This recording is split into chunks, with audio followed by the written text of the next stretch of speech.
Olá, boa tarde, Lisca. Tudo bem? Prazer ter você aqui na Sala do Esporte. Boa tarde, Maurício. Boa tarde, Thaís. E boa tarde ao meu conterrâneo, meu amigo de longa data, Alexandre Pretz. É um prazer falar com vocês na Band Esportes. Que legal. Eu queria já te perguntar sobre essa fala do Ancelotti. Ele disse que uma defesa sólida é importante, cita a seleção de 94. Acho que para isso tem que buscar suas raízes como jogador e treinador italiano, né? No Calcio, que tem essa característica de uma defesa muito bem montada. Só que quando a gente olha as escalações do Ancelotti, tem 4 atacantes lá. Dá para ter uma defesa sólida jogando num 4-2-4, Lisca? Olha, Maurício, eu gostei demais da fala dele, sabe? Do princípio, do que ele está pensando, né? O futebol brasileiro sempre teve muita restrição a falar de defesa, né?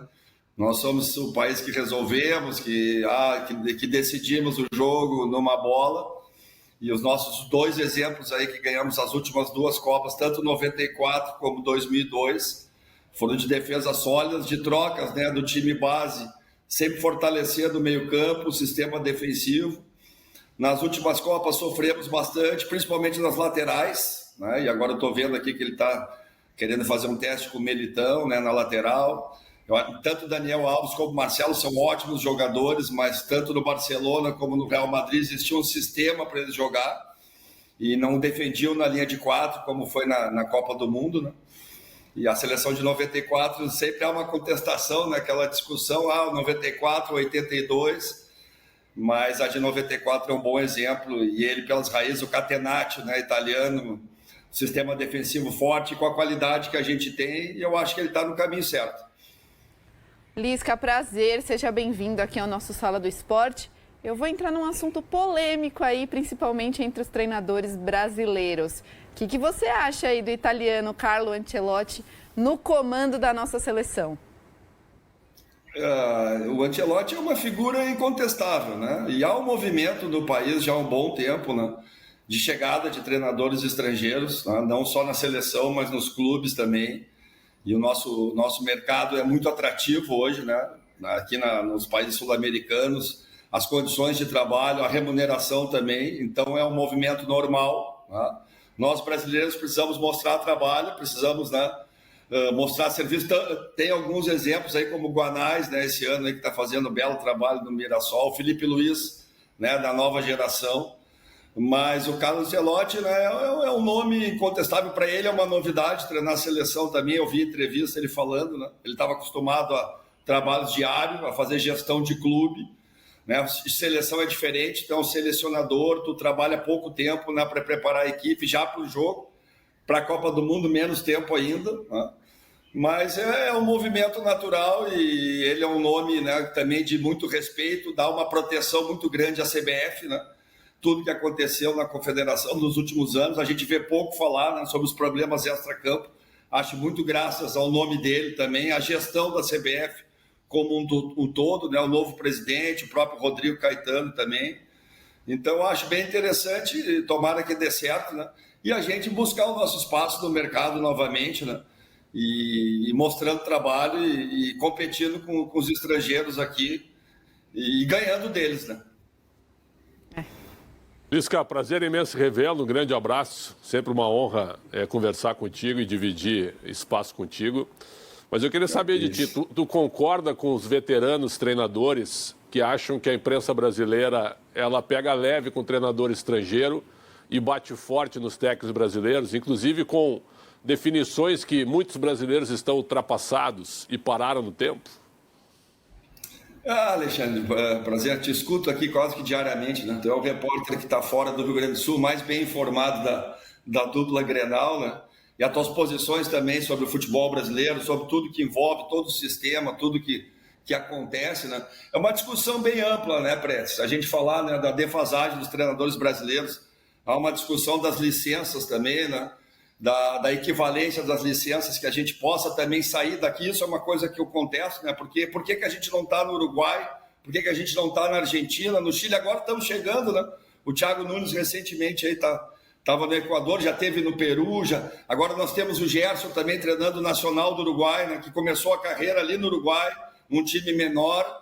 Isso é uma coisa que nós brasileiros podemos melhorar, né? E ter esse caminho também ao inverso, né? Eles estarem aqui, os argentinos, mas a gente está ali também. Claro que a questão financeira aqui é melhor, mas lá, menos, mesmo recebendo menos, né? Tu tem um espaço interessante para mostrar teu trabalho. Os cursos hoje são de 15, 20 dias, né, Pretzel? A licença A tu faz em 15 dias, a licença Pro tu faz em mais 15 dias, em 30 dias tu está formado como treinador. Na Argentina são 3 anos, né? Qual é o perfil do treinador brasileiro? Antes precisava ser feita a educação física, né? Eu sou professor de educação física, eu acho muito importante, né, o treinador ter todo esse conhecimento da parte de didática, da parte de metodologia de treinamento, fisiologia, cinesiologia. Tu está sempre, né, ministrando cargas físicas para algumas pessoas e muitas vezes tem pessoas que não sabem nem o que estão ministrando para os jogadores, qual é a carga de trabalho. Eu acho isso complicado, mas nós temos que buscar essa formação, essa escola de treinador brasileiro, né? E como eu falei anteriormente, né, mostrar dentro do campo, né? Eu comecei lá nas escolinhas, passei por todas as categorias, Série D, Série C, Série B, Série A, mas não é todo mundo que faz todo esse caminho na prática, né, Pretzel? Muitas vezes já cai lá numa Série A, já cai lá numa Série B direto. Então, essa identidade de formação do treinador brasileiro está melhorando, mas a gente precisa melhorar bem mais ainda, né? E, teoricamente, também deixar mais registros também, publicar mais sobre metodologia de treino, sobre o que a gente faz no dia a dia, não só contar história, mas deixar, né, legado também. Essa passagem de bastão de uma geração para outra foi complicada, agora tem as redes sociais, né, tem os influencers, tudo está diferente, né, Pretzel? Mas eu vejo a competitividade, né? Os treinadores, assim, acho que ali naquele caso ali dos treinadores, houve assim, o Ancelotti não ia participar, ele foi convidado na última hora, não se estava organizado quem ia falar, talvez o Mancini, né? Ou o Rogério, algum treinador que esteja atuando, o Diniz estava ali, o Leão e o Oswaldo estão há muito tempo sem atuar, tem muitos trabalhos bem feitos, mas eles estão muito tempo sem atuar, né? Então acho que ali houve um erro de comunicação também, mas o treinador brasileiro tem que mostrar serviço e tem que mostrar que tem conhecimento. Com certeza, ali faltou sensibilidade e organização. Bom, vamos conferir então qual o provável time que Carlo Ancelotti deve levar a campo diante de Senegal e a gente continua conversando com o Lisca aqui durante todo o programa. Vamos ao campinho então. Tá aí, ó, o time que deve ir a campo sábado amanhã diante de Senegal. Ederson no gol, Militão improvisado na lateral direita, Marquinhos, Gabriel Magalhães e Alexandro, Bruno Guimarães e Casemiro. E aí, o quarteto ofensivo com Estevão, Rodrigo, Vinícius Júnior e Matheus Cunha, meus amigos. A gente estava falando ontem dessa possibilidade, né? Até o Killing que trouxe a informação que o Militão deveria mesmo jogar na lateral direita. E aí, Pretzel, você achou um time equilibrado para enfrentar Senegal? Eu acho, assim, para o futebol bailarino que eu brinco, né, do jeito que eu gosto de futebol, é maravilhoso para mim. Eu quero ter sempre vários atacantes, bons meio-campistas. Então, porque eu penso de futebol a minha vida toda, isso é maravilhoso. Agora, a bola vai chegar lá na frente? Aí é que está o detalhe. Tu vai ter um time leve, um time rápido, mas tu vai ter uma defesa forte. Porque Senegal defende bem e ataca bem também. Eu não estou minimizando isso. Chega daquela conversa, seleção africana é só força física, né? Nada a ver. Os caras jogam futebol. Senegal tem um bom time, jogadores, praticamente todo o elenco jogando na Europa, certo? Isso conta muito hoje. Então eu acho que vai ser um teste bem interessante. Mas estou curioso, porque o Brasil vai tomar bastante contra-ataque do Senegal jogando dessa maneira. Mas, como a gente quer ver o time no ataque, nós temos material humano do meio para frente, né? Para pelo menos testar, eu acho que é uma escalação bem interessante. Só que se o Brasil estrear contra a Noruega na Copa, eu duvido que ele escale esse tipo de formação daí. Duvido.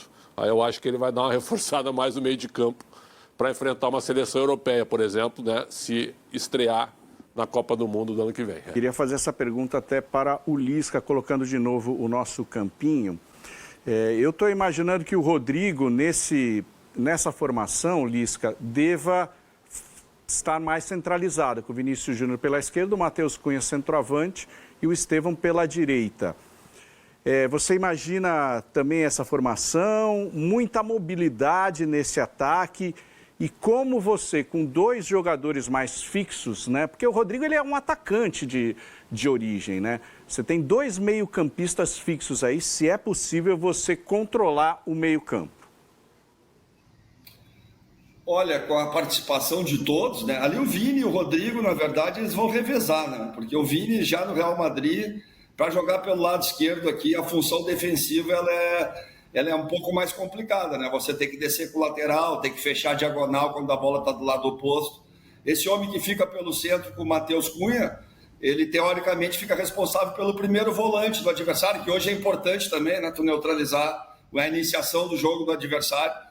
Mas o Vini, muitas vezes, no Real, não volta pelo lado esquerdo, ele fica mais por dentro ali também, né? Então, ele e o Rodrigo, acho que vão fazer esse revezamento. E ali o Militão sustenta um pouco mais, né? Joga mais por dentro, faz mais o lateral base, talvez libere mais o Alexandre, inverte um pouco o processo, né? Nos outros jogos, prendia mais o lateral esquerdo, soltava mais o lateral direito, com o Wanderson, né? Com o próprio Wesley, que agora está fazendo outra função na Roma. Mas ali a participação, acho que o Matheus, mesmo sendo centroavante, participa muito sem a bola também. Eu acho que o Ancelotti vem falando isso desde o início, né? A jogar a gente joga, mas a gente precisa recompor, a gente precisa pressionar quando a gente perde a bola, né? A gente precisa estar com essa disposição de correr atrás do adversário. Eu acho que ele vem falando isso o tempo inteiro, a gente viu esse comportamento em alguns jogos. Então a ideia é coletivamente, né? Ele ter essa solidez defensiva que tanto ele tem batido na tecla. A gente fala muito aqui do problema das laterais, né, da seleção brasileira, que ainda não temos nomes fixos para essas posições. Lisca, quem você convocaria aí para a lateral direita e para a lateral esquerda da seleção brasileira? Boa pergunta, né? Eu acho que o Douglas fez um bom jogo, né, nos amistosos passados, né, acho que ele participou do primeiro amistoso, tanto defensivamente como ofensivamente. O Alexandre já é um jogador experiente, né? E na lateral direita está em aberto, né? Tanto que ele está testando aí o Meritão, né? Ele já convocou alguns jogadores, o Paulo Henrique está lá na seleção, né? Uma história bonita, o Paulo Henrique passou Juventude, Paraná, times menores, né? E está fazendo uma grande temporada no Vasco, já é uma característica diferente, né? Do Meritão, já é um jogador que apoia bem mais, que chega bem mais. Então, acho que aí, como eu falei na primeira pergunta, é o nosso grande dilema. Como que nós vamos equilibrar, né, as laterais? Nós vamos ter consistência defensiva e vamos atacar com qualidade, né? Acho que esse foi um problema de 2014, né? Foi um problema de 18, de 22. Então, acho que ele está buscando essa solução. Quem sabe o Meritão seja um primeiro caminho aí. Ainda no assunto de seleção brasileira, e Neymar, hein, Lisca? Tem espaço nesse grupo para você? O Neymar tecnicamente, né, a gente não vai discutir o Neymar, né, como jogador de futebol, como qualidade técnica. Agora, eu como treinador já tenho mais de 30 anos, né, cara? Por melhor que o jogador seja, por mais qualidade que ele tenha, se ele não tiver conectado com o time, se ele não tiver tecnicamente, mentalmente, fica difícil para te jogar um jogo coletivo, que é o futebol, né?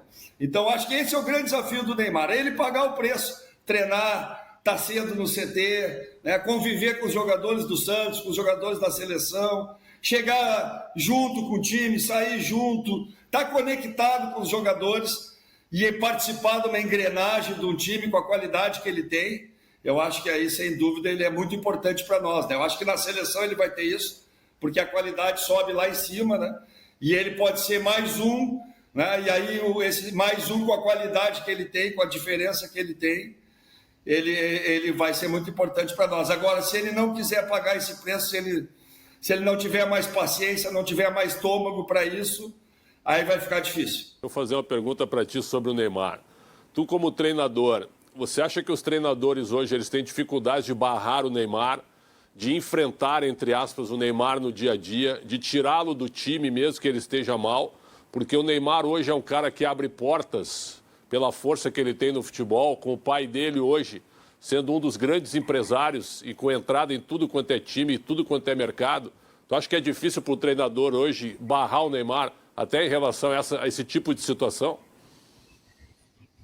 É difícil, Brad. É difícil. E essa é uma das grandes vantagens do Ancelotti, né? Ele talvez seja um dos poucos treinadores que possa chegar no Brasil e dizer, opa, eu vou querer que tu entre em forma, que tu participe do Santos, que eu veja tu bem entrosado, né, em todas as condições para mim te trazer, né?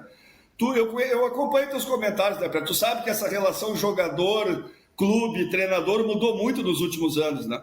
Hoje os jogadores são empresas, né, cara? Tem vários artigos já escritos, né? São 30 empresas dentro do vestiário, né? Cada jogador hoje tem um séquito atrás dele, né? Tem o empresário, tem o fisioterapeuta, tem o analista de desempenho individual, tem o treinador físico individual, e tá todo mundo querendo jogar, né, Preto? Então essa gestão, né, essa conexão, né, e trocar o eu pelo nós, e ter aquela identidade e aquele futebol raiz, e tu te identificar com o clube, é difícil, né, cara?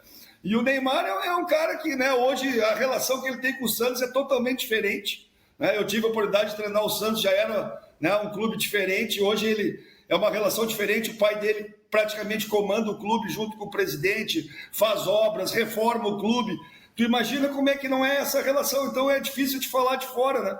Mas não deve ser fácil não, né? Tu barrar um jogador com o nível dele, a importância dele e tudo que ele significa hoje dentro do clube, dentro do Santos. Agora, na seleção, a gente está vendo, né, um profissional se posicionar fortemente, a entidade também se posicionar, porque se tu for puxar antigamente, todo mundo fala que o Neymar tinha muita regalia na CBF, e entrava e saía, né, e vinha familiares, e isso que não se pode numa seleção, num tiro curto, né? Tu ter privilégio, tu tem que tratar todo mundo igual, nem que seja aqueles 40 dias, Preto. E isso talvez seja mais difícil para ele, porque o Neymar hoje, vamos ser bem sinceros, ele nem precisa mais jogar bola, né? Ele não precisa mais, né? A condição que ele tem, o nível de abrangência que ele tem, né?